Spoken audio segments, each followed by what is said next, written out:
What's up, y'all? So I thought I'd just address some things, being that it is day 6 of Pac clinging to life at the hospital in Vegas. Day 6, actually my last day in Vegas. I left the evening of day 6, and maybe I'll do another video tonight on sort of what I was feeling like.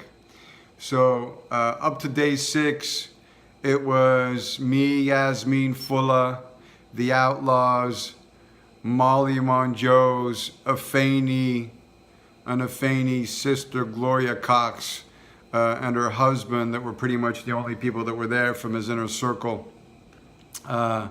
Finally, on day 6, the Fruit of Islam, they finally showed up. Well, I appreciate that, Ron. They finally showed up and posted up, and it was $1 late because after 6 days, all of a sudden the Muslims show up, and I was like, all right, cool. It's really great of you guys to show up after 6 fucking days. But I sort of started feeling redundant on the 6th day. Appreciate it, Mike. I sort of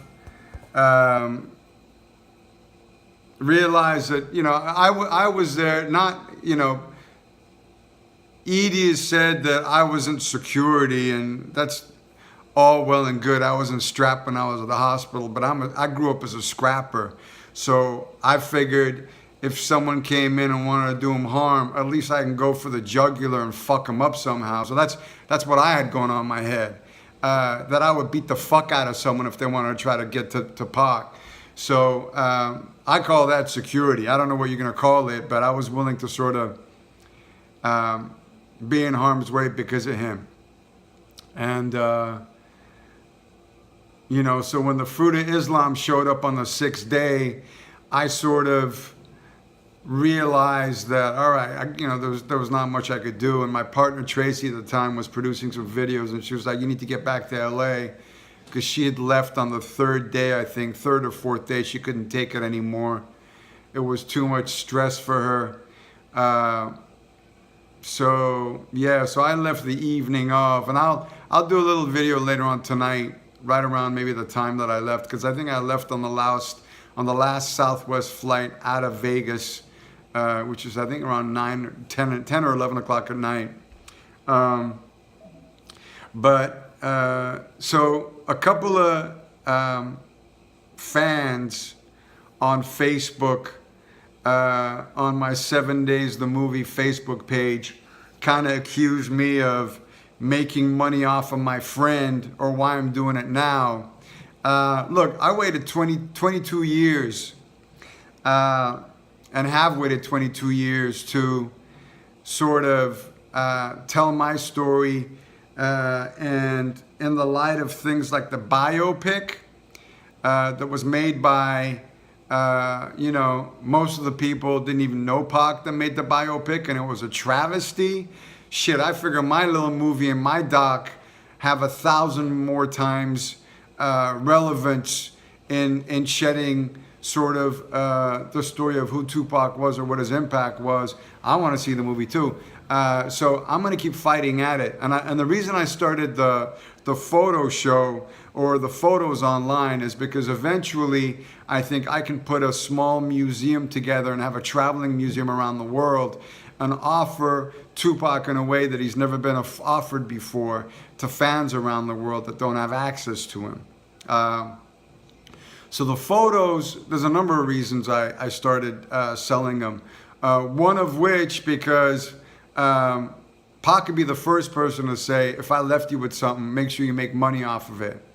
And it's funny, about 15 years ago, I had a dream that I was walking down the street and Pac drove up to me in a completely made out of gold 1984 Toyota Celica. I was like, why the fuck is he in a gold Toyota Celica?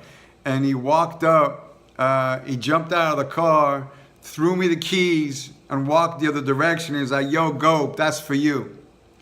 And, you know, it was always a strange dream, but one day I asked his assistant, Molly, I was like, what's that all about? She's like, a 1984 Celica is the first car Tupac ever bought for himself, which kind of gave me the EBGBs. I'm like, that's kind of fucking crazy. So I sort of feel like he left me with a treasure chest.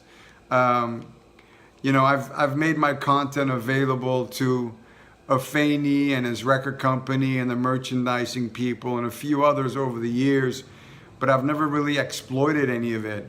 And I think the Tupac images that I have are going to be collector's issued limited edition prints. So I'm offering something for far less than what they're going to go for in a gallery show. So if you go to GobiRahimi.com, GobiRahimi, you'll see some of these prints. And if you compare them to what limited edition prints go for, you'll see that they're sort of going for a fraction. But I figure, look, you could buy a stock in a company that you don't know what it's going to do, or you can buy a limited edition Tupac print and see the value increase over the years. And it's something you could either, you know, pass on to your kids or what have you.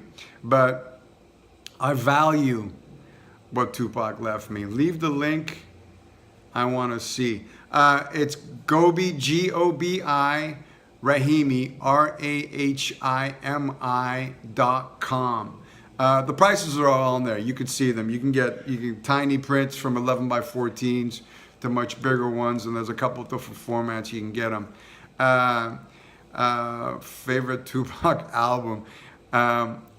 One of my favorite tracks that's kind of underrated is one of the ones that QD3 did, which is Letter to the President, because I would love to be able to cut a bunch of footage of Trump right now and I might actually do that one of these days when I got a minute, just because, you know, Pac talked about the crooks, the politicians and the preachers and the police force and the crooks that they are, and I think we got the #1 crook in chief in charge right now.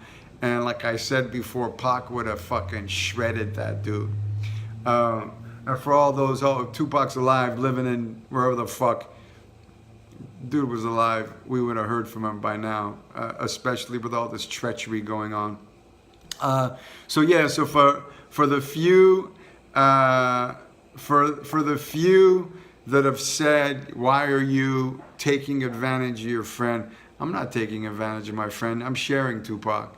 I'm not gonna give away photos. That would make no sense, and that wouldn't even honor him. I sort of feel like I'm. Why did it take you 20 years to tell the truth? Well, look, the universe works in mysterious ways, and I kind of think that a lot of people who lost Tupac that he was close to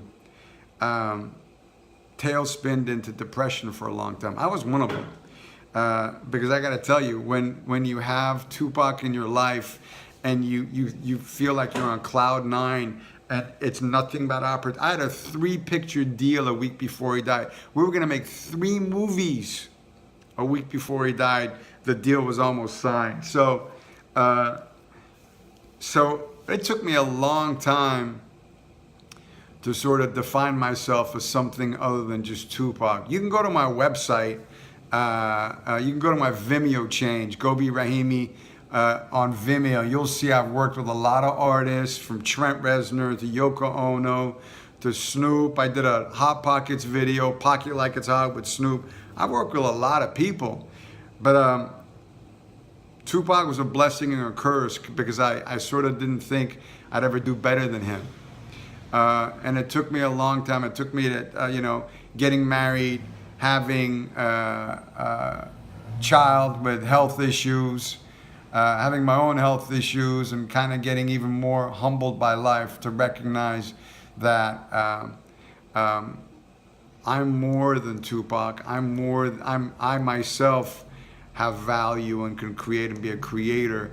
So it's given me an opportunity to sort of step up. Let me show you one of my favorite Pac pieces that an artist buddy of mine did by the name of Mike Saijo. This is a one of a kind, and as you'll see, it's made out of the pages from the rose that grew from concrete with one of my images. So I'm going to work on making a lot of these. This sort of piece goes for somewhere between 5 and 10 grand. Kind of bananas, right? But that's the kind of shit that Tupac should have. You know what I mean? You know, so I'm going to try to honor my friend however I can, and for those who think it's wrong of me to make money off of my friend, I mean, you know, it is what it is, bruh.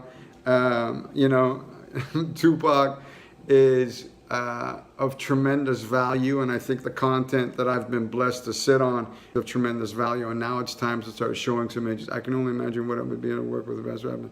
Well, he called me the crazy Iranian, and the minute he did that, I fucking love that dude. I was like, I fucking love that dude.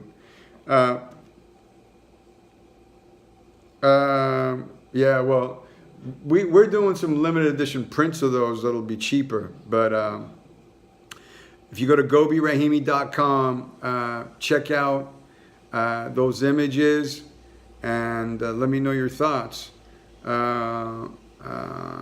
YouTube. Yeah, so, you know, day fucking 6, man. Day 6 at the hospital was a trip. The Fruit of Islam arrived and sort of made him safe. The footage will come out in the right project. The footage will go in a project because just releasing the project without the interviews of the people that are around him and that loved him, like his family members and Jada and Mickey Rourke and Jim Belushi and Tim Roth and Alanis Morissette that was a friend, or Kadada Jones, would be pointless. So, you know, that's it for now, I guess. Y'all be safe, keep your heads up, and I don't know about his mom going to Mexico. This is the first time I've heard any of that. I mean, God bless her. Anyway, you all be safe. Keep it west. Speak soon.